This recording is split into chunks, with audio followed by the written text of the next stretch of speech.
Assalamualaikum warahmatullahi wabarakatuh. Pada pertemuan ke-11 ini, kami dari kelompok 7 akan menjelaskan tentang bab kepemimpinan. Yang pertama, ada definisi kepemimpinan.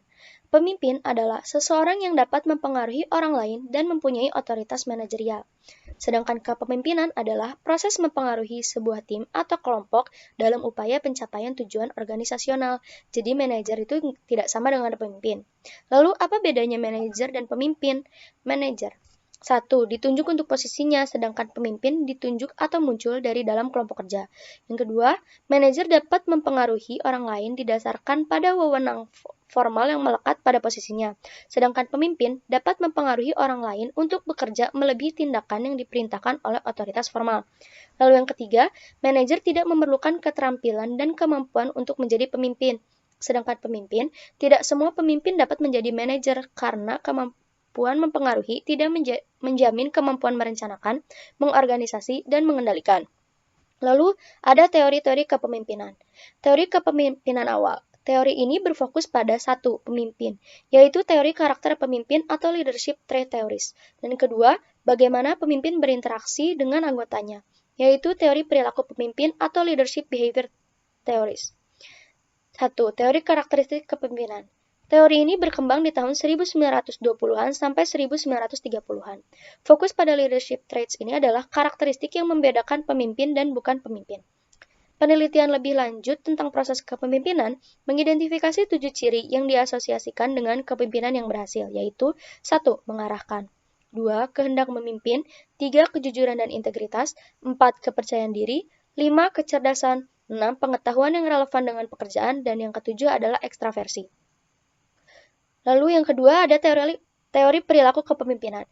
Merupakan teori-teori kepemimpinan yang mengenali perilaku yang membedakan pemimpin yang efektif dan yang tidak efektif. Di sini dipelajari oleh 4 studi, yaitu studi Universitas Iowa, studi Ohio State, studi Universitas Michigan, dan kisi manajerial. Untuk studi Universitas Iowa, meneliti 3 gaya kepemimpinan, yaitu gaya autokratik, dan yang kedua gaya demokratik, lalu ada gaya laissez-faire. Temuan risetnya adalah tidak ada gaya kepemimpinan tertentu yang konsisten paling efektif menghasilkan kinerja yang lebih baik. Lalu, karyawan lebih puas memiliki pemimpin yang demokratis daripada pemimpin autokratis. Yang kedua ada studi Ohio State, mengidentifikasi 2 dimensi perilaku pemimpin, yaitu membuat struktur dan pertimbangan.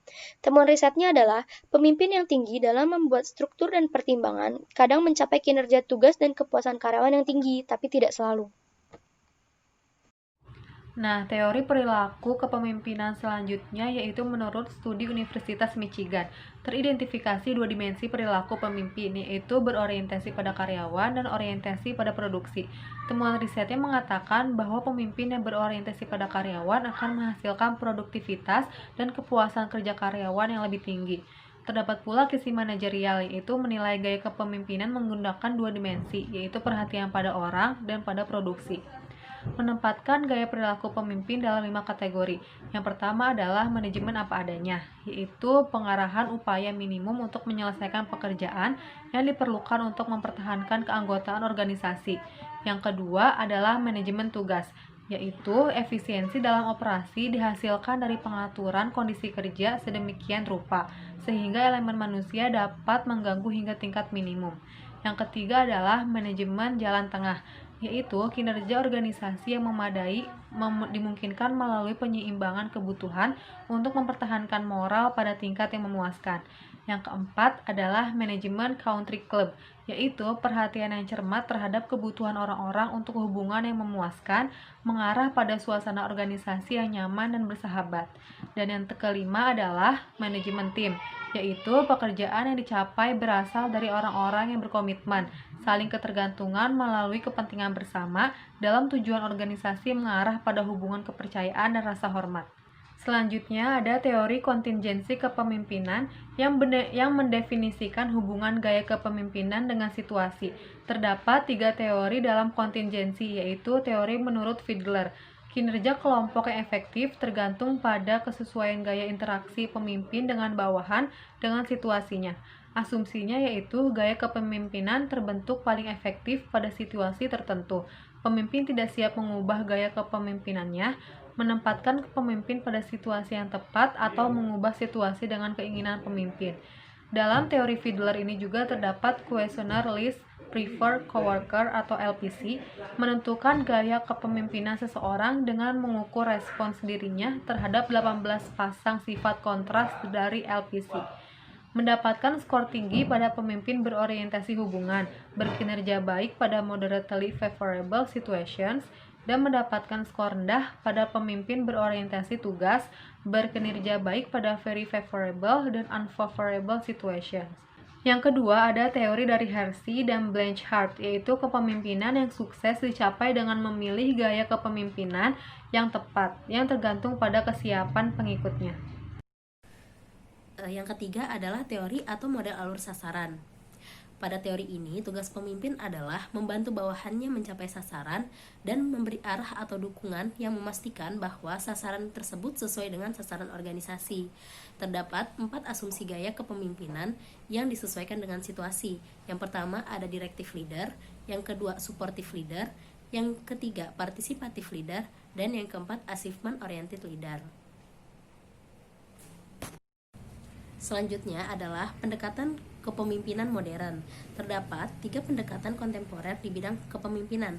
Yang pertama adalah kepemimpinan transformasional transaksional, di mana kepemimpinan transformasional adalah pemimpin yang menginspirasi bawahannya untuk mencapai extraordinary outcomes. Sedangkan pemimpin transaksional adalah pemimpin yang memandu atau memotivasi bawahannya ke arah sasaran yang telah ditetapkan dengan menjelaskan peran dan tugas-tugas mereka. Yang kedua adalah kepemimpinan karismatik dan visioner. Kepemimpinan karismatik adalah pemimpin yang antusias, percaya diri, yang kepribadian dan tindakannya ini mempengaruhi orang lain untuk berperilaku pada cara tertentu.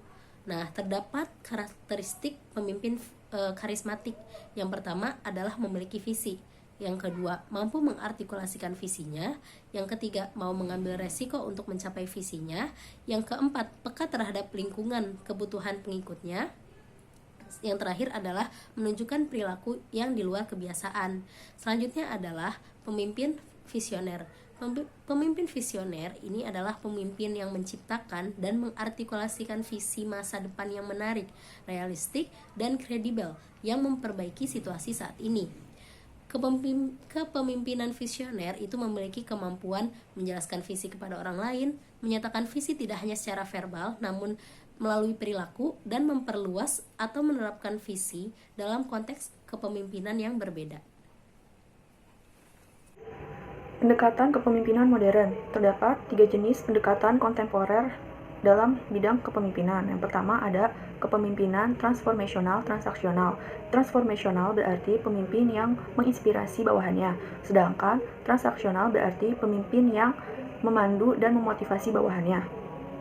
Selanjutnya ada kepemimpinan karismatik visioner. Karismatik berarti tindakannya mempengaruhi orang lain. Ciri-cirinya memiliki visi, mampu mengartikulasikan visinya, serta mau mengambil resiko.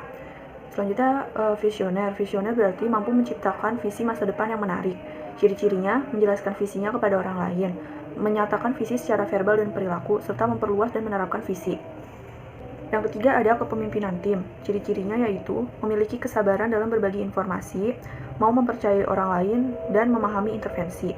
Tugas pemimpin tim ada 2. Yang pertama, mengelola batasan eksternal tim, dan yang kedua ada memfasilitasi proses tim.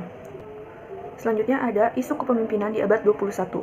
Sumber kekuasaan pemimpin diantaranya legitimasi, pemaksaan, pemberian manfaat, keahlian, serta sebagai acuan.